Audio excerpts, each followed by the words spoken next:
Bender and Coulter fighting for it in the near corner. Puck squirts out to the blue line, kept in the offensive zone here by the Junior Blues. And Coulter chasing, sent around the boards. Scherer kept it in, then sent back out by the Tomahawks. Milcrease in the neutral zone, plays it, but Bednard intercepts, and Bednard, and the nice glove save there off the shot by Bednard. Lekes flashes the leather. Lekes loves to get that glove out. He loves to flash the leather, and he did right there. So we'll have a face-off to the right of Stefanos Lekes with 18:11 to go here in the second period from the Nelson Center in Springfield, Illinois. Tied at 1 between the host Junior Blues and the Johnstown Tomahawks. Tomahawks third in the standings.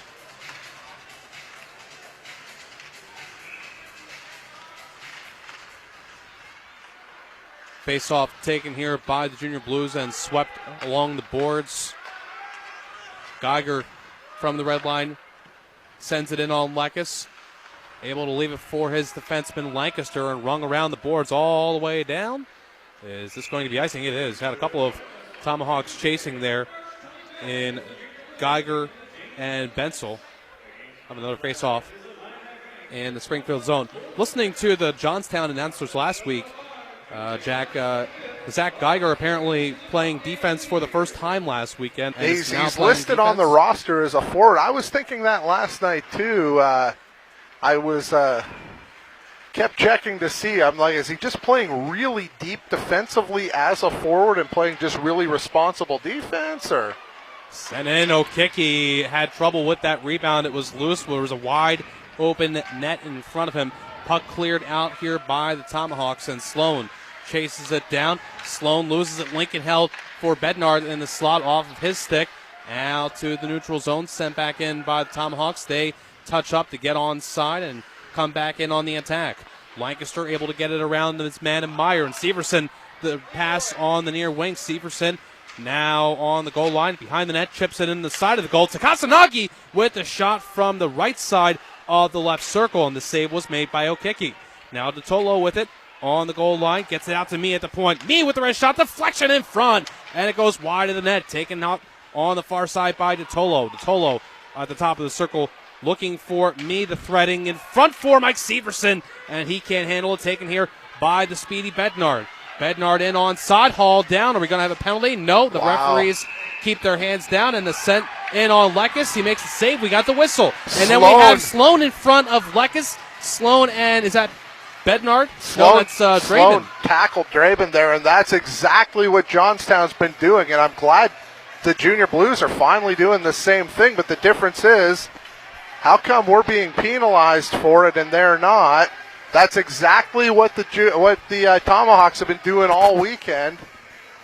After every whistle in front of Okiki, there's been pushing and shoving, Junior Blues being knocked down, and now Sloan does the exact same thing. And it looks like Draven's going to go to the box as well. So it looks like it's going to be matching minor penalties here, and it's nice to see that the Junior Blues can get away with that nonsense after the whistle as well, as they've clearly had enough, and they're no longer turning the other cheek. So the Tomahawks want to play rough. We're going to play rough, I guess.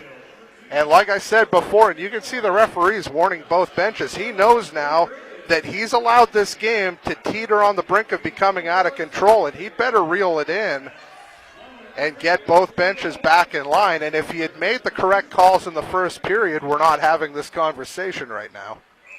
Referee for tonight's game is Sean McFarland, linesman Jake Davis, and Rocco Stakoviak. Face off to the left of Lekes and one by Springfield. On the wall, sent into the neutral zone. Meyer tries to get around Władykowski, but Władykowski effectively separates him from the puck and takes the long wrist shot, a softball in on Okiki. He makes the save and holds on for the whistle.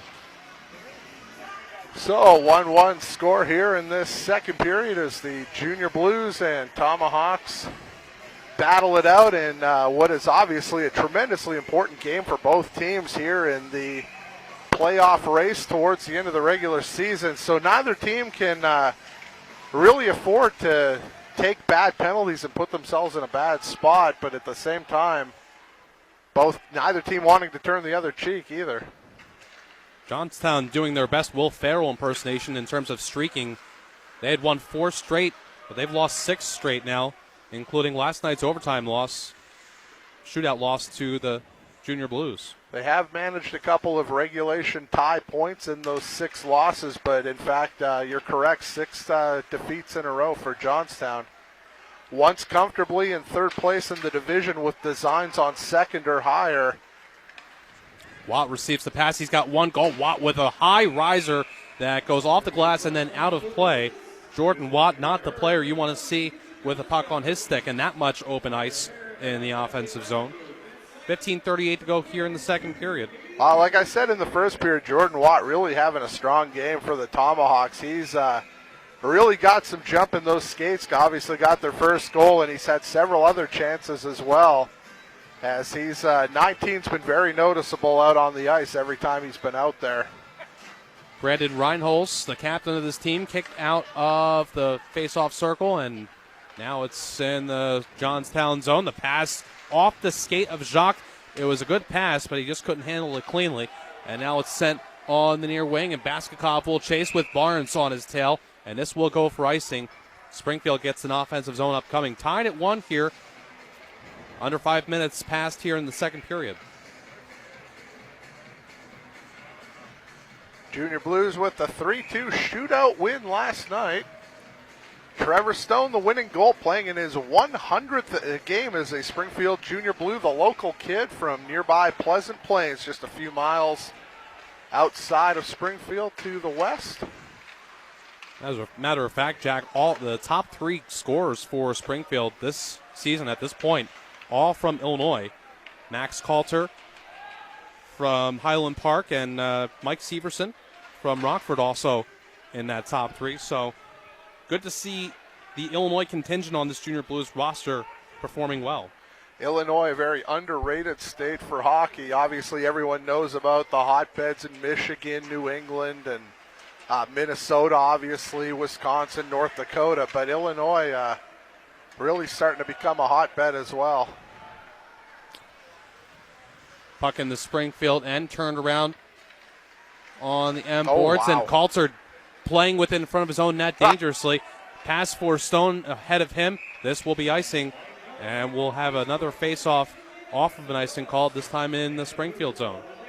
I'm reminded of that scene in Major League when Willie Mays Hayes makes the basket catch and comes back to the dugout, and the manager says, "Nice bleeping catch. Don't ever bleep and do it." I wonder what the conversation's going to be when Coulter gets back to the bench. He got away with it, but how about you don't do that again, That's right. Certainly a dangerous play, but again, no harm, no foul, you could say. Severson crashes into his man and Bender and sent along the end wall for Geiger, back to Bender. Bender now for Garrison Santapass. Santapass is bumped there by Stone in front of the Springfield bench.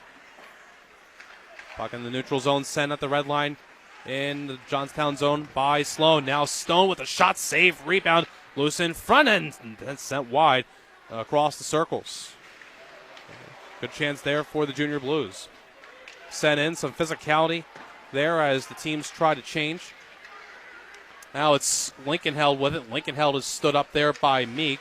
22. Tommy Hall's been chirping at the referee the whole way up, and then he takes another, again, easily could have been called for charging. Yeah, huge hit there on Bryson Johnson by Hall. Now we've got some activity. How do you let a guy put a guy in a headlock? I don't understand how you allow that to happen. Do you want this game to be out of control or not? If you don't, then you throw the guy putting the other guy in the headlock into the penalty box.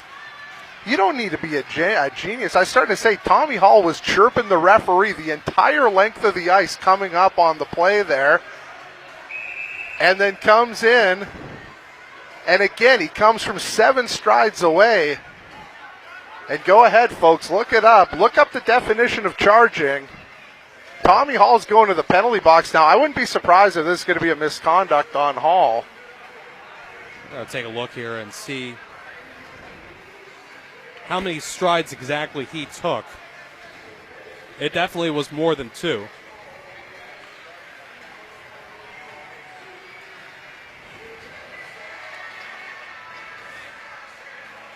Yeah, it was out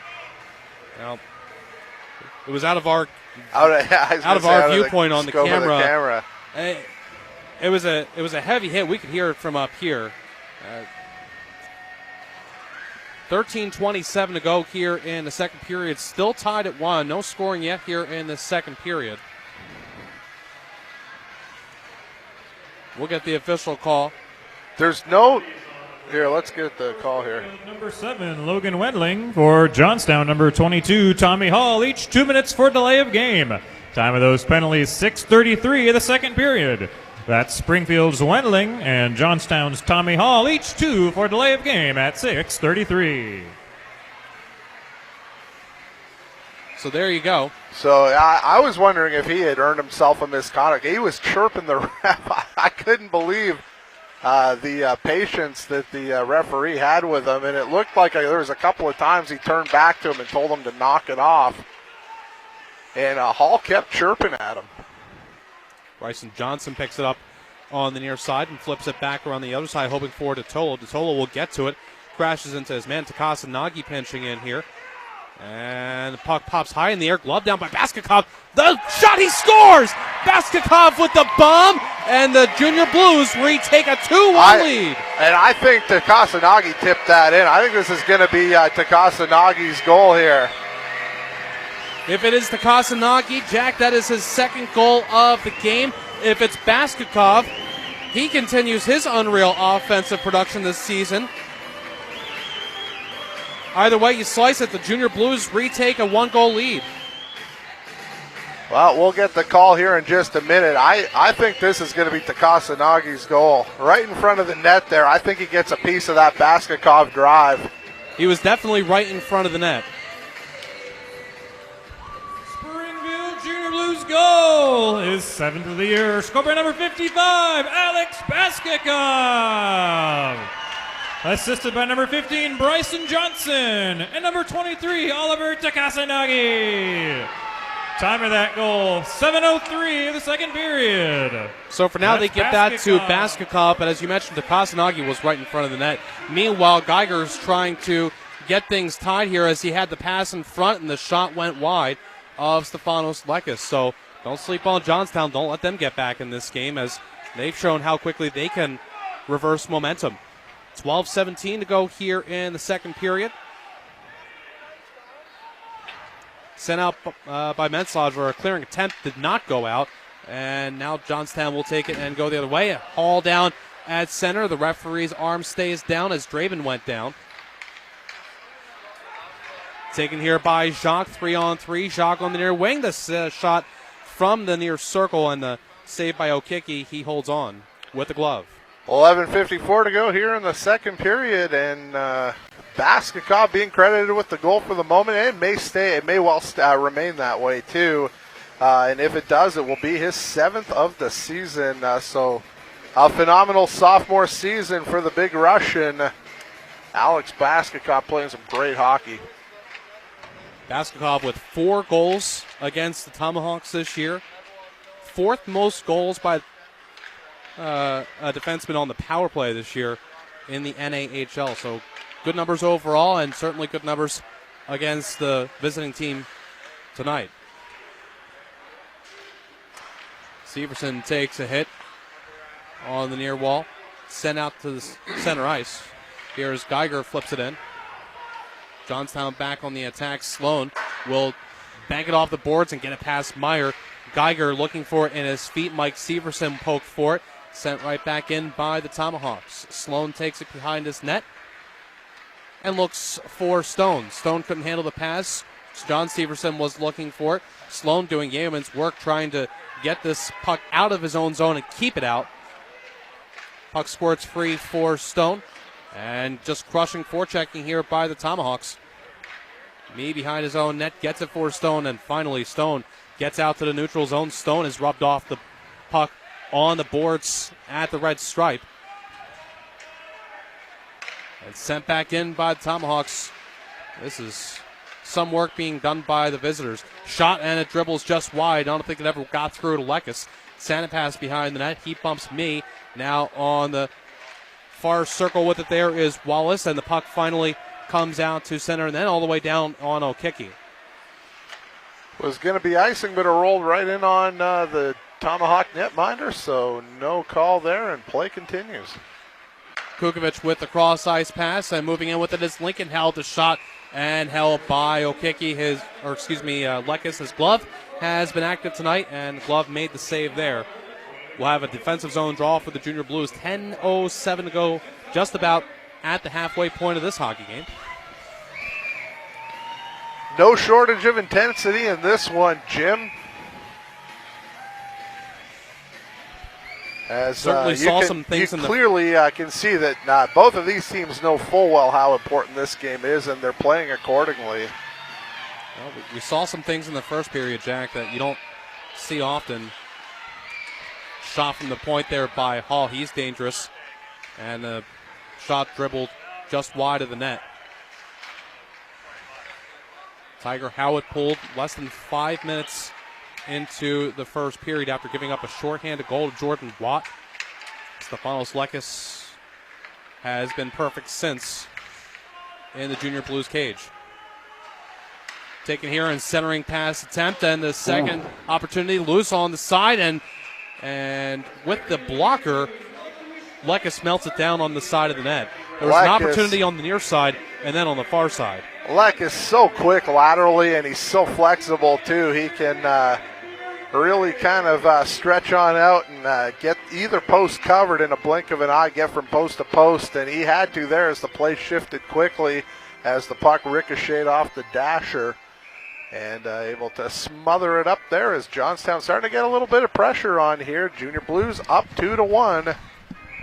Obviously, last night unable to hold that 2-1 lead, and certainly they would love to see if they could add to that and get themselves a little cushion. Centering pass by Watt from behind the net, unsuccessful, but Johnstown keeping it here as it squirts on the far wall, taken by Forrest Donovan. Donovan on the goal line behind the net for Draben. Draben stumbles but keeps his feet as the puck now in the neutral zone. The re-entry attempt gloved by Scherer and sent back in by Johnstown on the second opportunity. Rung around the end walls, comes out on the far side. Donovan, now it's Menslage. At the point, the shot is blocked, never got through. Bensel will try and chip it, but Scherer will backhand it out to center, and Coulter couldn't handle it, trying to start up, and now Johnstown goes the other way. Watt is taken care of there by Scherer, and Scherer moves up with it now with Coulter. Coulter shot from far away on the right wing, practically on the boards, is gloved down by O'Kicky. Good transition there by Scherer as he got a nifty little poke check on Watt there, and then immediately transitioned with Coulter up the ice. Little 2-on-2. Yeah, got a shot away and forced an offensive zone draw. Not a bad sequence there. Final weekend series for the Springfield Junior Blues. They have a road series in Kansas next week, and following that they'll have a Tuesday game against the Janesville Jets, and then a road series against the Sioux Eagles. Jets and Eagles, as we mentioned, by talking about them in the scoreboard, teams that Springfield needs to get some losses from if they're going to get back in this playoff picture with just a few weekends to go here in this NAHL regular season. The implications are many as they come up with that big weekend series against the Sioux Eagles, and obviously the single here in a couple of Tuesdays against Janesville. Those are games they have to win. Logan Wendling crisscrosses with Stone, and the shot deflects off of Geiger's equipment. Baskakov elects not to pursue the puck, instead pursue the check. Now Stone with it. Stone in front with a backhand attempt, goes wide and comes out on the near side, cleared out by the Hawks. Santa pass moving in with Reinholds and Barnes. Barnes clanking the stick on the ice. Tried to center it for him. It's taken here by Bryson Johnson, and Springfield with a chance to move up with it. Johnson streaking on the left wing. The shot saved by O'Kicky. Rebound pops into the near corner. Johnson had a chance at it, but it comes back for the Tomahawks, and here comes Rechtenwald. The centering pass. The shot in on, the shot in on Lekes, and now Springfield moves the other way with it.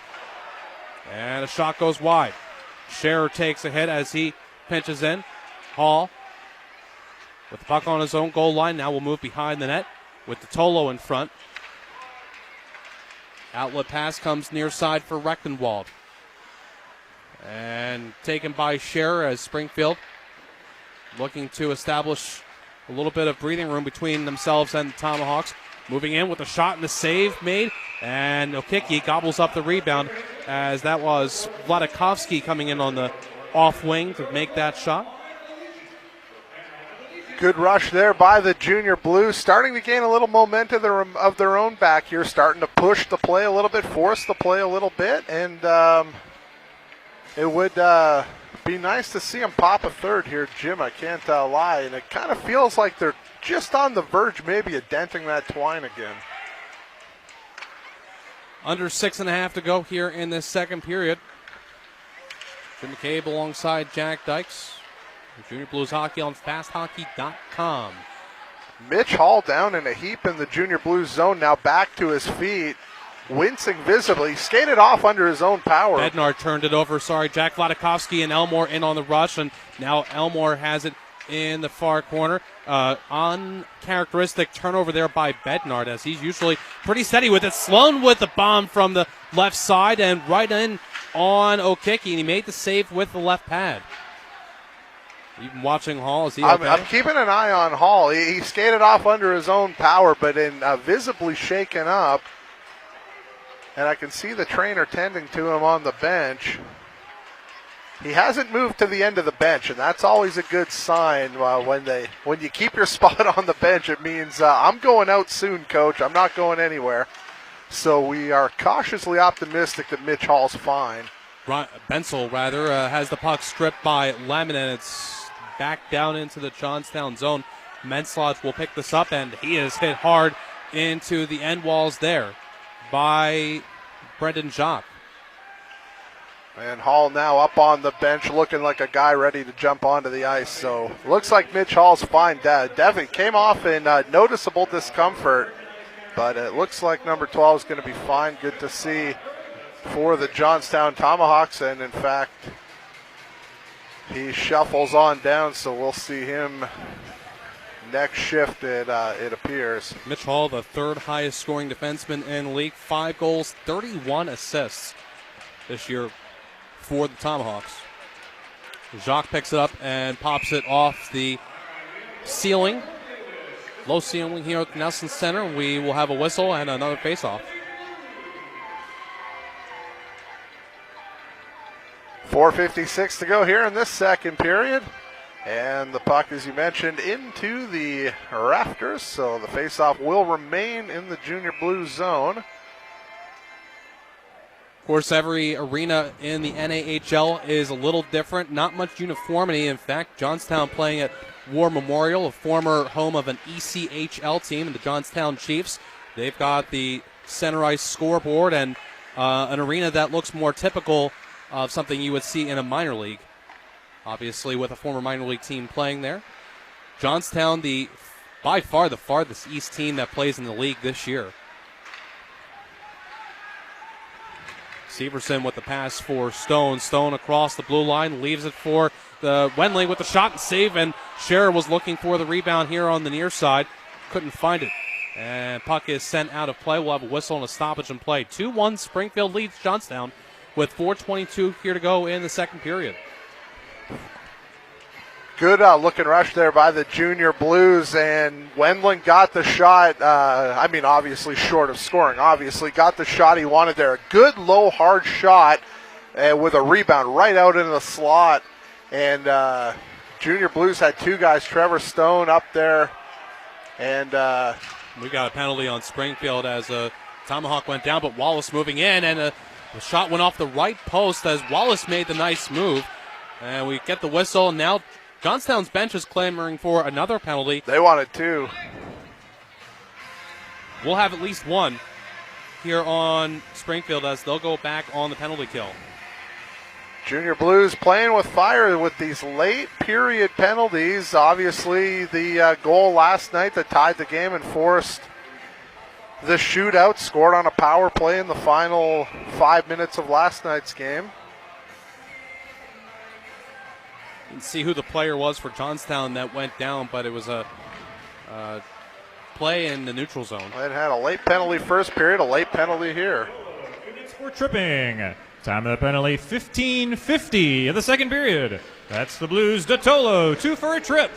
Lekes made the save, and then there's a scrum on the right side of the Springfield goaltender, but it's cleared down by the Junior Blues.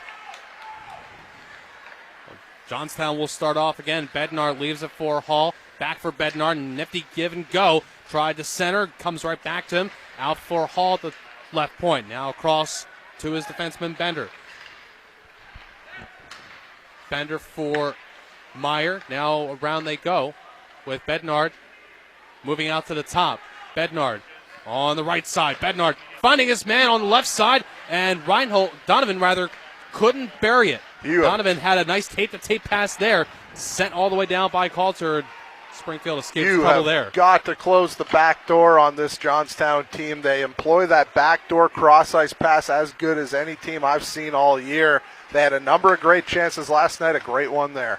Bednar Lincoln held, now left side for Meyer, shot and saved by Lekes. Clear back down by Springfield. 44 seconds to go here in this Johnstown power play. 2:50 to go in the period. Lekes aggressive out on that save a moment ago. Jordan Watt falls down with absolutely no one near him, and he gets some sort of Bronx cheer from the Springfield crowd. Watt trying to make them shut up with a drive from the top of the left circle, unsuccessful. Good looking. And it's sent back down by Springfield. Good looking PK here by the Junior Blues. They got another 15 ticks to go here. Geiger receives this pass at center ice. Johnstown back in with Watt. Turning and centering, and the shot just goes wide, and the shot on the near side by Watt from his knees. That went high over the net. The penalty is over for Johnstown, or for Springfield, as Stone comes out. Stone joins the action. Watt for Lincoln held on the goal line. Wendling is run into there by Geiger. And that's about a size advantage from Geiger on Wendling of about what? 3, 4, 5 inches? Draven in that case. Draven, excuse me. I see Draven, and I always think Lieutenant Frank Grebin from The Naked Gun. Nonetheless, Wendling was hammered on the end wall. Puck now on the near side and sent in. Lekes comes out of his net to disrupt that. Me and Lincoln held, tying up the puck. Wendling coming in there as well as Watt. And we get a whistle and a stoppage in play as the puck was not moving. Minute 28 to go here in the second period. 2-1 Springfield lead. Trying to go into the second intermission with that 1-goal advantage.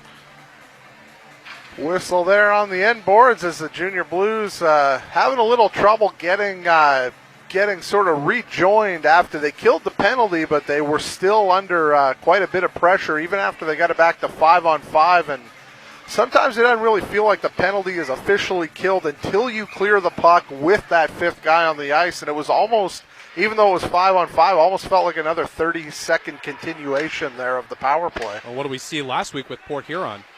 Well, I was going to say that really was a continuation of a power play. 5-minute major. Springfield, because Vladikovsky had been ejected. Nobody in the box as Johnson with the ripper that goes wide. Sloan keeps it on the near side. Port Huron had a 5-minute advantage and then about a minute and a half of extra time because Springfield couldn't get a whistle. And that wound up being the game winner for Port Huron. Sloan moving in with it, pinching in the defenseman for Springfield. Now involved in the battle. Now Sloan will excuse himself from that. And the puck squirts out for Johnstown as Reinholz is spun around. Johnson pinching in and landing into his man on the end wall. Turnover here as Coulter and Baskakov working to keep this one in. 30 seconds to go here in the second period. Wallace comes out with it on the far side, comes out to the neutral zone. Right back in is Coulter, and he couldn't chase that one down. And then Kukovic goes down behind the net. No penalty there. He went down on his own. Puck tied up on the half wall on the far side. 15 seconds in the second period. Good work here as Jacques took an elbow. That's going to be a penalty. Is that going to be on Kukovic? No, it's going to go on Jacques here, I think. I thought Jacques took the elbow. Did Jacques take the elbow? I thought he did. This should be on Kukovic. If my eyes don't deceive me here, Jack, this should be a power play for Springfield.